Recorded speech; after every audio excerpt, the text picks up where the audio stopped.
মোক চিনি পাইছনে নাই? মই আৰু এতিয়া সেই দিবাকৰ কাকতি নহয়। মাৰ্ডাৰ কিডনেপ এইবোৰ যিখন জগতত চলে তাত মোৰ চিনাকি মাত্ৰ এটাই,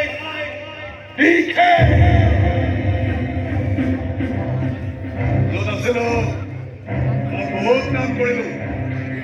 এতিয়া কিছু পত্ৰ মাতিবলৈ ইয়ালৈ আহিছো। তোৰ গাড়ীত বোমা ফিটিং কৰি থৈছিলো, তই গমেই নাপায়। মন কৰা হলে তোকো বোমাৰে বুম উৰুৱাই দিব পাৰিলোহেঁতেন। কিন্তু আজিকালি চিকা মাৰি হাত ধোৱাৰ স্বভাৱটো মই কেতিয়াবা এৰি পেলাইছো।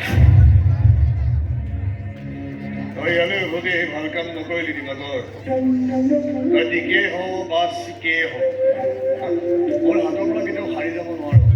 আৰে এবাৰ হাতখন মেলি চাচোন, দুখন হাতৰ কাম তই আজীৱন এখন হাতেৰেই কৰিব লাগিব। তোৰ তলতে কাম কৰা এটা ঠিকাদাৰে মোক ইয়ালৈ মাতি আনিছে। গতিকে এতিয়াৰ পৰা সি তোৰ সন্মুখত চেলেঞ্জ হৈ থিয় দিব। কাৰণ তাৰ ওপৰত আছে মিনিষ্টাৰৰ আশীৰ্বাদ আৰু লগত আছে মোৰ দাদাগিৰি। গতিকে বিজনেছৰ লাইনটোতো মই তোৰ সন্মুখত এতিয়া চেলেঞ্জ হৈ থিয় দিম। কাম বিচাৰি হাহাকাৰ কৰি মৰিব লাগিব।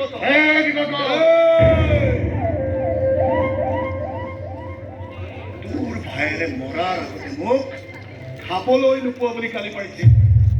এতিয়া তোক খাবলৈ নোপোৱা কৰি কান্দিবলৈ বাধ্য কৰাম মই। চিধাটো নেটুটোক চেপি ধৰিম আৰু ডেগাখনেৰে পেটত খুচি খুচি সুধি যাওঁ, চিনি পাইছ গাছৰ চৌধুৰী বদনাম নাম কম বদনাম বেছি।